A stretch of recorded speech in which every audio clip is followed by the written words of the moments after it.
Welcome to my channel English পরিচয়। আজ আমি তোমাদের জন্য নিয়ে এসেছি ভয়েস, বাংলায় যাকে বলা হয় বাচ্য। ভয়েসকে তো বাচ্য বলে। ভয়েস কাকে বলে? ভয়েস আমাদেরকে বলে দেয় যে কর্তা নিজে কাজটি করছে, whether the subject does the action or the action is acted upon, অথবা কর্তাকে দিয়ে কাজটা করানো হচ্ছে কিনা। তাহলে ভয়েস আমাদেরকে এই দুটো জিনিস বলে দিতে পারে, যে সাবজেক্ট নিজে নিজে কাজটি করছে কিনা, আর না হলে বলে দিতে পারে যে সাবজেক্টের দ্বারা কাজটা করানো হচ্ছে। ভয়েসকে জেনারেলি দুটি ভাগে ভাগ করা যায়। একটা হলো অ্যাক্টিভ ভয়েস বা সক্রিয় বাচ্য। নামটা শুনেই তোমরা বুঝতে পারছো সক্রিয়। এখানে কর্তা কি থাকবে?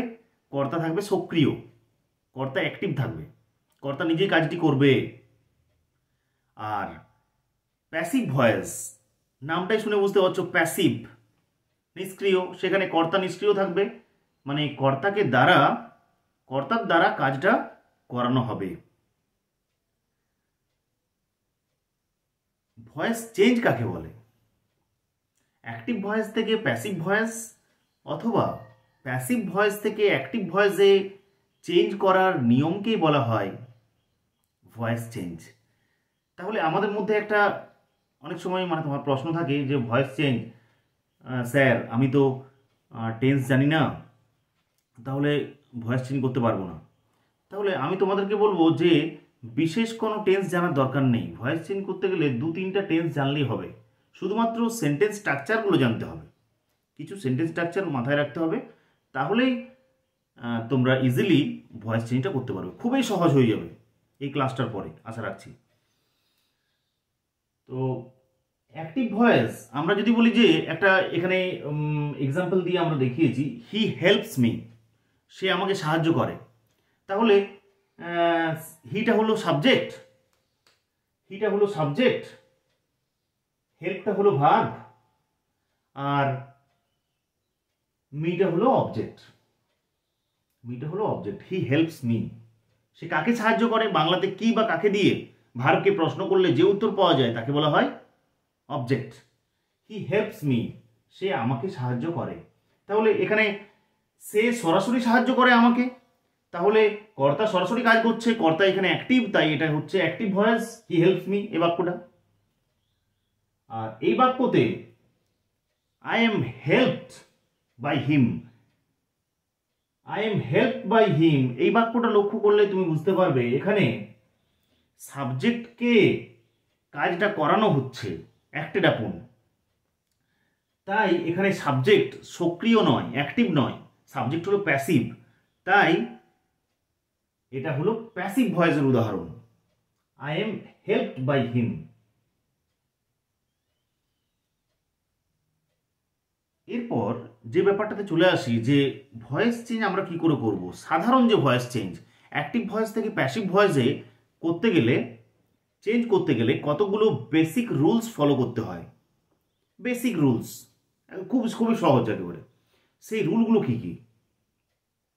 প্রথম যে রুলটা হলো, তোমাকে ধরো কোনো একটা অ্যাক্টিভ ভয়েসে দিয়ে দিল হি হেল্পড মি, তোমাকে এটা দিয়ে দিল, তুমি কি করে বুঝবে এটা অ্যাক্টিভ ভয়েসে আছে? হি হেল্পড মি, সে সাহায্য করেছিল আমাকে, তাহলে সে সরাসরি কাজটা করেছিল। তাহলে এই ভয়েসটা নিশ্চয়ই কোন ভয়েসে আছে? অ্যাক্টিভ ভয়েসে আছে। তোমাকে বললো যে change the voice from active to passive, active থেকে তোমরা করো প্যাসিভে। তাহলে প্যাসিভ ভয়েসে করার জন্য তোমাকে এই রুলগুলো ফলো করতে হবে। কি কি রুল ফলো করতে হবে? যে অ্যাক্টিভ ভয়েসের অবজেক্টটা প্যাসিভ ভয়েসের সাবজেক্ট হবে। তাহলে একটা জিনিস মনে রাখবে যে ভয়েস চেঞ্জ করতে গেলে যে বেসিক জিনিসগুলো লাগবে সেটা হচ্ছে যে সাবজেক্ট, ভার্ব, অবজেক্ট, এই তিনটে জিনিস লাগবে। মানে ট্রান্সিটিভ ভার্ব, যেটা আমরা আগের ক্লাসে বলেছি, ট্রান্সিটিভ ভার্ব, যে ভার্বে নিজস্ব অবজেক্ট আছে তাকে বলা হয় ট্রান্সিটিভ ভার্ব। সেটা ডাইরেক্ট অবজেক্ট থাকতে পারে, ইনডাইরেক্ট অবজেক্ট থাকতে পারে, তো অবজেক্ট থাকতে হবে। ওই অ্যাক্টিভ ভয়েসের অবজেক্টটা প্যাসিভ ভয়েসের সাবজেক্ট হয়ে যাবে।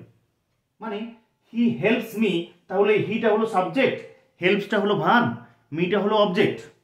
তাহলে এই অবজেক্টটা মিটা তো অবজেক্টিভ ফর্ম, মিটা যখন সাবজেক্ট হয়ে এখানে চলে এলো, অ্যাক্টিভ ভয়েস থেকে প্যাসিভ ভয়েসে করতে গেলে অ্যাক্টিভ ভয়েসের অবজেক্টটা প্যাসিভ ভয়েসের কি হয়ে যায়, সাবজেক্ট হয়ে যায়।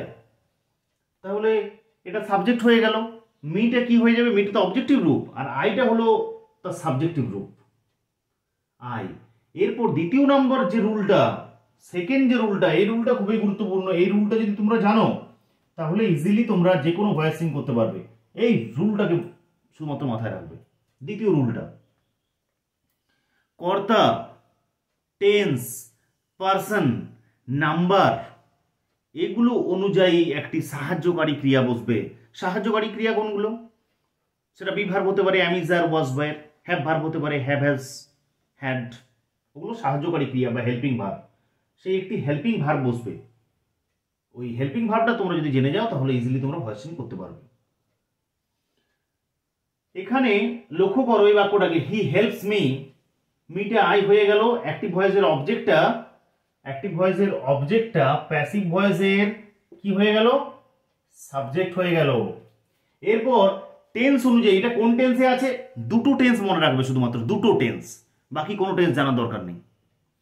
একটা হচ্ছে সাবজেক্ট প্লাস মূল ভার্বের প্রেজেন্ট ফর্ম প্লাস অবজেক্ট। ভার্বের পরে এস বা ইএস থাকতে পারে, কর্তা যদি থার্ড পারসন সিঙ্গুলার নাম্বার হয়। তো সাবজেক্ট প্লাস মূল ভার্বের প্রেজেন্ট ফর্ম মানে হচ্ছে প্রেজেন্ট ইনডিফিনাইট। সাবজেক্ট প্লাস মূল ভার্বের পাস্ট ফর্ম হি হেল্পড মানে হচ্ছে পাস্ট ইনডিফিনাইট। এই দুটো টেন্স যদি জানো তোমরা তাহলে তোমরা ইজিলি যে কোনো সেন্টেন্স কনস্ট্রাকশন করতে পারবে, ইজিলি ভয়েস চেঞ্জও করতে পারবে। তো এখানে প্রেজেন্ট ইনডিফিনাইটে যদি থাকে বাক্যটা হি হেল্পস মি, তাহলে হেল্পটা এখানে হিটা থার্ড পারসন সিঙ্গুলার নাম্বার, তাই ভার্বের শেষে এস বা ইএস যোগ হয়েছে এটা। আর প্রেজেন্ট ইনডিফিনাইট টেন্সে থাকলে পরে কি হবে, সাহায্যকারী ক্রিয়া কি বসে, এম অথবা ইজ অথবা আর এর মধ্যে একটা। আয়ের পরে এম, একটা জিনিসের পরে ইজ, একের অধিক বা একের অধিক জন বোঝালে তারপরে কি বসে, আর তো আয়ের পরে বসবে এম। এরপর মূল ভার্ব যেটা, কোনটা মূল ভার্ব, এটা তো মেইন ভার্ব। মেইন ভার্বের থার্ড ফর্ম বসবে বা পিপি ফর্ম বসবে, নাম্বার 3 রুল। হেল্পের থার্ড ফর্ম কি, এগুলো করার জন্য তোমাদেরকে কনজুগেশন অফ ভার্ব জানতে হবে। একটা হচ্ছে যে ডু, ডিড, ডান। ডুটা হচ্ছে বেস ফর্ম, ডিডটা হলো পাস্ট ফর্ম, আর ডানটা হলো মূল ভার্বের পাস্ট পার্টিসিপল ফর্ম। তো বাক্য তৈরি করতে গেলে তোমাদেরকে এগুলো অবশ্যই বেশ কিছু ভার্ব তোমরা জেনে রাখবে। আই এম, তাই হেল্পের থার্ড ফর্ম হলো হেল্প। বেশিরভাগ ক্ষেত্রেই পাস্ট ফর্ম করা হয় এবং পাস্ট পার্টিসিপল করা হয় বেস ফর্মের সাথে, প্রেজেন্ট ফর্মের সাথে ইডি যোগ করে, সেটা বেশিরভাগই 70% এরকম করা হয়। আই এম হেল্পড, এরপর বাই বসবে, নাম্বার 4 কি বসবে, বাই বসবে। তারপর অ্যাক্টিভ ভয়েসের সাবজেক্টটা, অ্যাক্টিভ ভয়েসের সাবজেক্টকে হি, সাবজেক্টটা কি হয়ে যাবে, অবজেক্ট হয়ে যাবে। হিটা যখনই অবজেক্ট হয়ে গেল তখনই হিটা কিন্তু হি থাকলো না, হিটা তো সাবজেক্টিভ ফর্ম, তার অবজেক্টিভ ফর্ম হলো হিম। আমরা এখানে দেখিয়েছি কতগুলো প্রোনাউন, যে প্রোনাউনগুলো সাবজেক্টে কি থাকলে অবজেক্টে কি হয়। ধরো অ্যাক্টিভ ভয়েসে সাবজেক্ট মানে অ্যাক্টিভ ভয়েসে থাকলে অথবা তোমার প্যাসিভ ভয়েসে থাকলে, যে কোনো থাকলে, অ্যাক্টিভ ভয়েসে থাকলে হবে তোমার প্যাসিভ ভয়েসে, প্যাসিভে থাকলে হবে অ্যাক্টিভ ভয়েসে। এই যে অ্যারো চিহ্নগুলো দেখতে পাচ্ছ, আই থাকলে মি হবে, মি থাকলে কিন্তু আই হবে। আবার হি থাকলে হিম হবে, হিম থাকলে হি হবে। সি থাকলে হার হবে, হার থাকলে সি হবে। দে থাকলে দেম হবে, দেম থাকলে কি হবে, দে। তাহলে এগুলোর থেকে আমরা লক্ষ্য করছি এগুলো কিন্তু বেসিক ভয়েস চেঞ্জের নিয়ম। ভয়েস চেঞ্জের নিয়ম কোন ধরনের বাক্যের ক্ষেত্রে এগুলো প্রযোজ্য, এগুলো সব ধরনেরই বাক্যের ক্ষেত্রে প্রযোজ্য। স্পেশালি রেলিভেন্ট কোন বাক্যগুলোর জন্য, স্পেশালি অ্যাসার্টিভ সেন্টেন্সের জন্য। আমরা বাক্যের ভাগ পড়েছি অ্যাসার্টিভ বা স্টেটমেন্ট, অ্যাসার্টিভ বা স্টেটমেন্টে পড়েছি অ্যাসার্টিভ সেন্টেন্স বা সাধারণ বাক্যে কি থাকে, প্রথমে সাবজেক্ট থাকে, তারপরে ভার্ব থাকে, তারপরে অবজেক্ট থাকে এবং শেষে কি থাকে, শেষে থাকে ফুল স্টপ। এই ধরনের বাক্যে, সাধারণ বাক্যের ভয়েস চেঞ্জ করার নিয়ম হলো এইগুলি। এরপর আমরা যে জিনিসটা জানবো সেটা হলো এই সেকেন্ড রুলটা, দ্বিতীয় নিয়মটা যদি আমরা জেনে যাই, তাহলে সাধারণ বাক্যের যে ভয়েস চেঞ্জ সেগুলো আমাদের কাছে খুবই ইজিয়েস্ট হয়ে যাবে। সেগুলো দেখে নিই আমরা।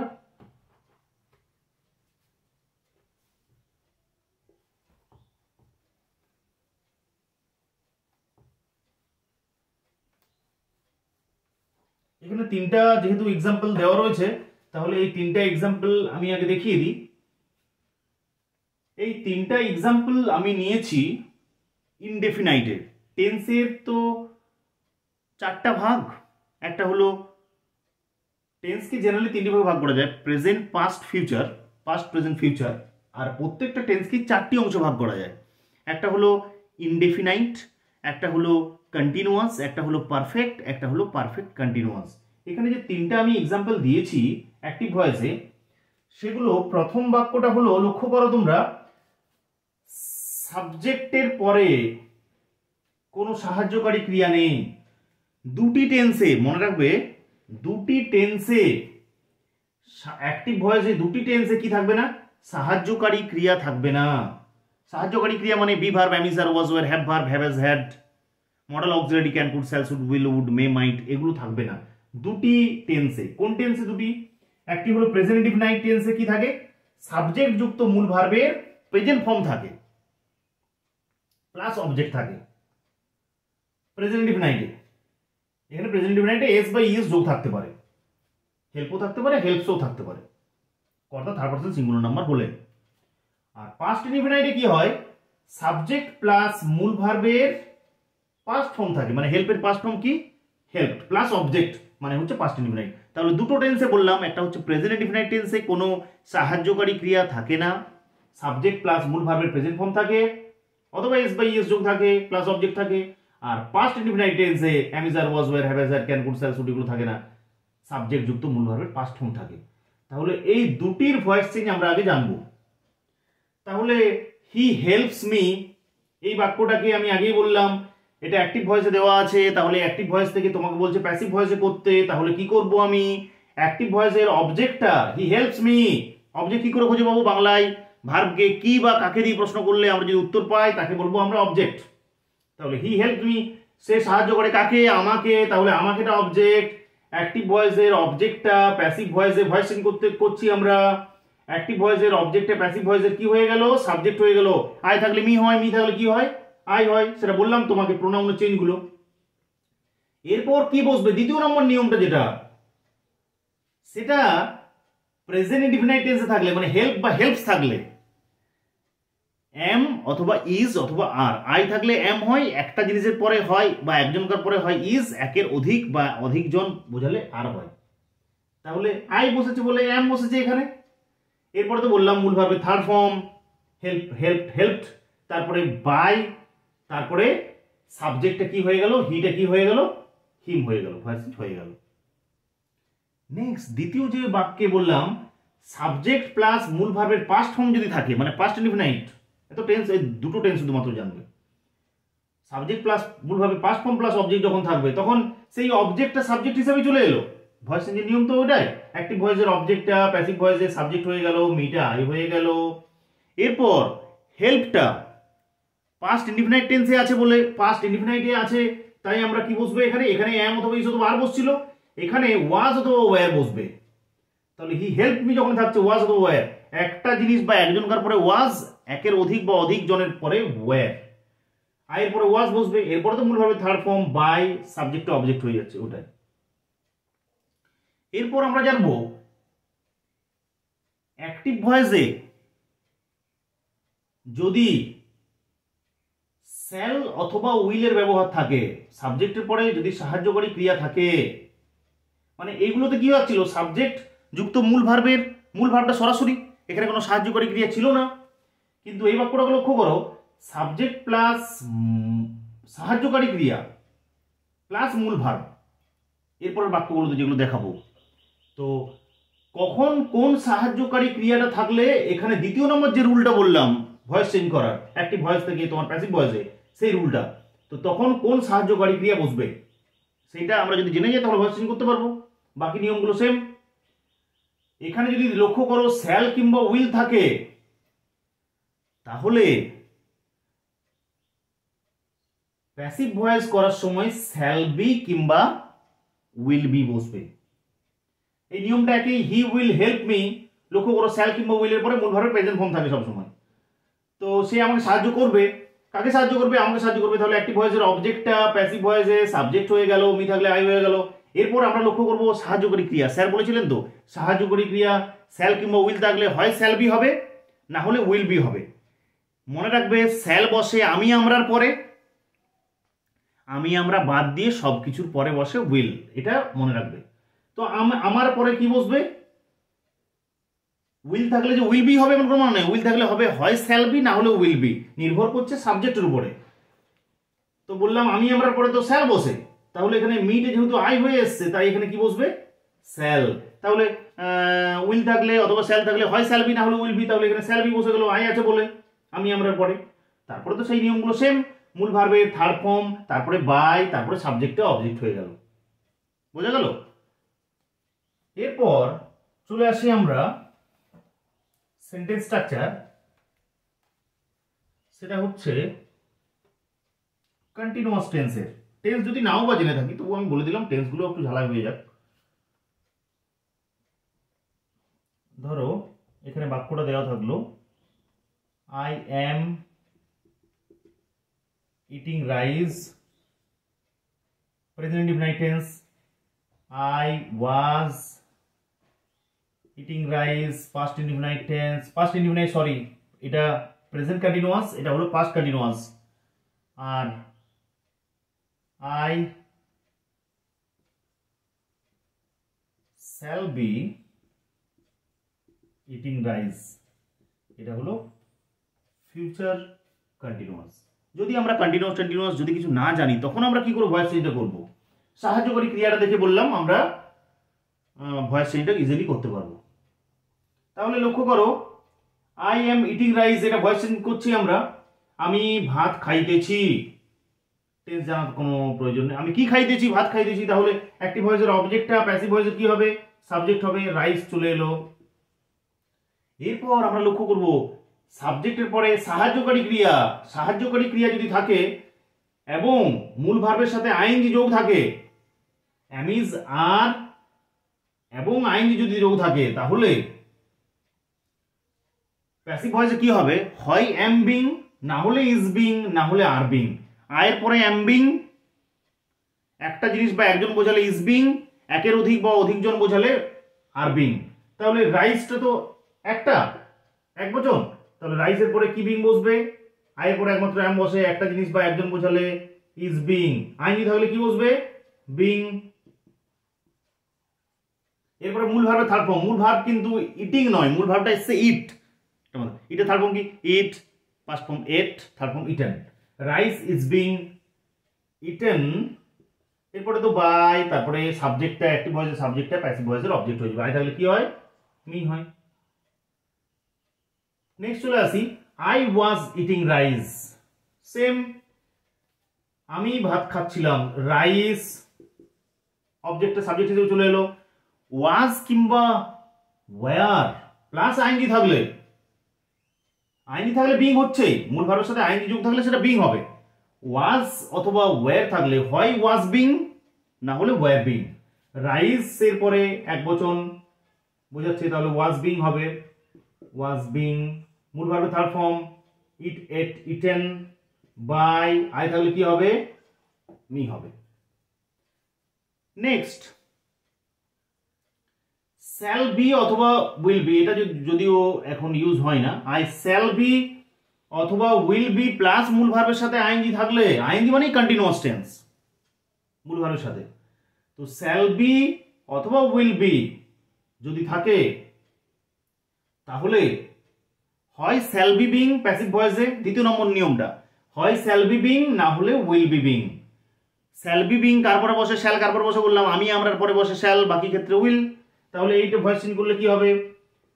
Rice shall be plus ING থাকলে হয় শ্যাল বি বিং না হলে উইল বি বিং। তো আমি আমরা তো নেই, তাহলে উইল বি বিং হবে, will be being eaten eaten by me. বোঝা গেল?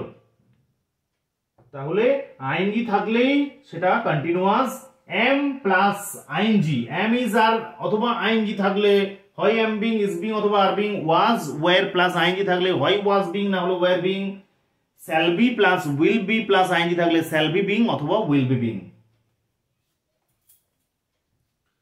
নেক্সট চলে আসি আমরা পারফেক্ট টেন্সে। প্রেজেন্ট পারফেক্ট, ওই বাক্যটাকে লিখি, I have eaten rice. I had, past পারফেক্টে কি হবে? I had eaten rice. Future পারফেক্টে কি হবে? I shall have eaten rice. তাহলে এটা present perfect, past perfect, future perfect. যদি টেন্সটা না জানি তাহলে কিভাবে জানবো আমরা? তো এখানে লক্ষ্য করো, পারফেক্ট টেন্সে হ্যাভ অথবা হ্যাজ অথবা হ্যাড এর পরে একটা জিনিস মনে রাখবে, সবসময় মূল ভাবে থার্ড ফর্ম হয়। ইট হয় না, অ্যাট হয় না, ইটেন হয়, ডু হয় না, ডিড হয় না, ডান হয়। তাহলে আই হ্যাভ ইটেন রাইস যখনই করছি, অ্যাক্টিভ ভয়েসে যদি দেখো হ্যাভ অথবা হ্যাজ আছে, হ্যাভ কার পরে বসে? হ্যাভ একটা জিনিস বা একজন বোঝাতে হ্যাজ, রাম হ্যাজ। একের অধিক বোঝাতে, দে বোঝাতে হ্যাভ। একমাত্র আইটা ব্যতিক্রম, আইটা একবচন হওয়া সত্ত্বেও, একজন হওয়া সত্ত্বেও তারপরে হ্যাভ বসে। হ্যাভ অথবা হ্যাজ যদি দেখো অ্যাক্টিভ ভয়েসে আছে, তাহলে প্যাসিভ ভয়েসে হয় হ্যাভ বিন না হলে হ্যাজ বিন। সেটা নির্ভর করছে কার উপরে? সাবজেক্টের উপরে। সেই ভয়েস চেঞ্জ করার একই নিয়ম। আই হ্যাভ রিটেন রাইস, আমি আই হ্যাভ রিটেন রাইস, রাইসটা হচ্ছে অবজেক্ট, রাইসটা সাবজেক্ট হিসেবে চলে এলো। হ্যাভ অথবা হ্যাজ থাকলে অ্যাক্টিভ ভয়েসে যদি হ্যাভ বা হ্যাজ দেখো, তখন কি করবে তুমি? হয় হ্যাভ বিন না হলে হ্যাজ বিন। রাইসের পরে কি বিন? Has been. অ্যাক্টিভ বোঝাচ্ছে, একবচন বোঝাচ্ছে, রাইস হ্যাজ বিন। এখানে তো মূলভাবে থার্ড ফর্মটা দেওয়াই থাকে, একটা ফ্যাসিলিটি। ইটেন বাই আই থাকলে কি হবে? মি হবে। Next, I had eaten rice যদি দেখো অ্যাক্টিভ ভয়েসে হ্যাড আছে, তাহলে প্যাসিভ ভয়েসে হ্যাড বিন হয়ে যাবে। এটা করলে কি হবে? রাইস হ্যাড থাকলে কি হবে? প্যাসিভ ভয়েসে হ্যাড বিন। কোনো জ্বালা নেই এটার। Rice has been, had been eaten by I থাকলে কি হবে? মি হবে। Same way, I shall have eaten rice, shall have অথবা উইল হ্যাভ থাকলে কি হবে? আমরা হ্যাভ থাকলে তো বিন বসছে, তাহলে শ্যাল হ্যাভ থাকলে হয় শ্যাল হ্যাভ বিন না হলে উইল হ্যাভ বিন। হয় শ্যাল হ্যাভ বিন না হলে উইল হ্যাভ বিন। এইটাই রাইস অবজেক্ট সাবজেক্ট হিসেবে নিয়ে এলাম। শ্যাল হ্যাভ থাকলে হয় শ্যাল হ্যাভ বিন না হলে উইল হ্যাভ বিন। রাইসের পরে উইল হ্যাভ বিন বসবে। একমাত্র আমি আমরার পরে শ্যাল বসে, বাকি ক্ষেত্রে উইল বসে, তাই উইল হ্যাভ বিন বসলো। Rice will have been. মূলভাবে তার ফর্মটা দেওয়াই আছে, ইটেন বাই মি। তাহলে দেখলে ভয়েস চেঞ্জ কত ইজিয়ার হয়ে গেল। ভয়েস চেঞ্জ করতে গেলে দুটো আমরা শুধুমাত্র টেন্স জানবো, যে সাবজেক্ট প্লাস মূল ভার্বের present form present indefinite, subject plus মূল ভার্বের past form past indefinite. Present indefinite টেন্সে থাকলে প্যাসিভ ভয়েসের সময় এম অথবা ইজ অথবা আর হবে, আর যদি পাস্ট ইনডিফিনাইটে থাকে সাবজেক্ট প্লাস মূল ভার্বের পাস্ট ফর্ম, তাহলে সেক্ষেত্রে ওয়াজ অথবা ওয়্যার বসবে। আজকের মতো ক্লাসটা এখানেই শেষ। যদি ক্লাসটা ভালো লেগে থাকে তাহলে অবশ্যই লাইক, শেয়ার এবং আমার চ্যানেলটিকে সাবস্ক্রাইব করতে ভুলো না। যদি অসুবিধা থেকে থাকে তাহলে অবশ্যই কমেন্ট সেকশনে গিয়ে জানাবে। Thank you for watching my video.